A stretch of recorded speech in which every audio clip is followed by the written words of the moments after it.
Bombastic side eye, criminal offensive side eye. Tapi bohong.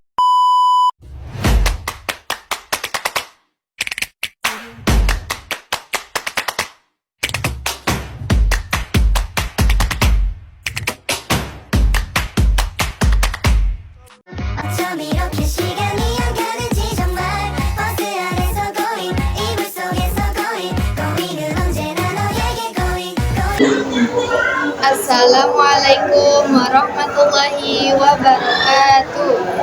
Perkenalkan, saya Siti Istiana. Kami dari kelas 11 IPA 1. Kami akan membahas tentang pelaksanaan demokrasi di Indonesia.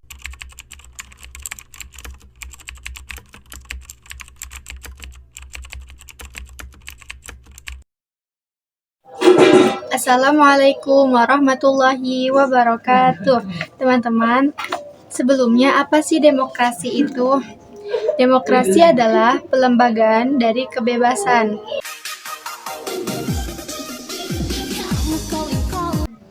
Masa demokrasi parlementer adalah masa kejayaan demokrasi di Indonesia. Karena hampir perwujudan semua elemen demokrasi dapat ditemukan dalam kehidupan politik di Indonesia. Pada masa pemerintahan Revolusi Kemerdekaan 1945 sampai 1949, pelaksanaan demokrasi baru terbatas pada berfungsinya pers yang mendukung Revolusi Kemerdekaan. Adapun elemen-elemen demokrasi yang lain belum sepenuhnya terwujud karena situasi dan kondisi yang tidak memungkinkan.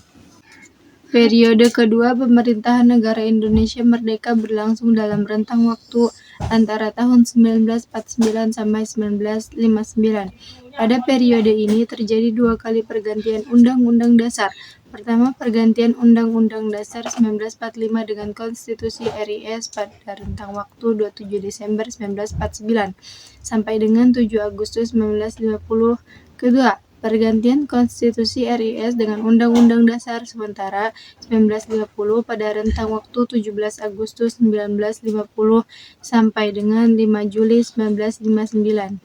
Perwujudan kekuasaan parlemen ini diperlihatkan dengan adanya sejumlah mosi tidak percaya kepada pihak pemerintah yang mengakibatkan kabinet harus meletakkan jabatannya meskipun pemerintahannya baru berjalan beberapa bulan.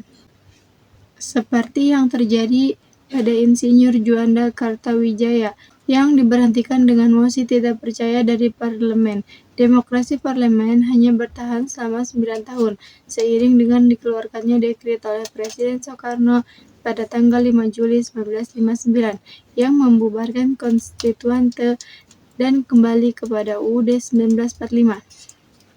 Presiden menganggap bahwa demokrasi parlementer tidak sesuai dengan kepribadian bangsa Indonesia yang dijiwai dengan semangat gotong royong, sehingga beliau menganggap bahwa sistem demokrasi ini telah gagal mengadopsi nilai-nilai kepribadian bangsa Indonesia.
pelaksanaan demokrasi di Indonesia pada periode 1998 sampai sekarang.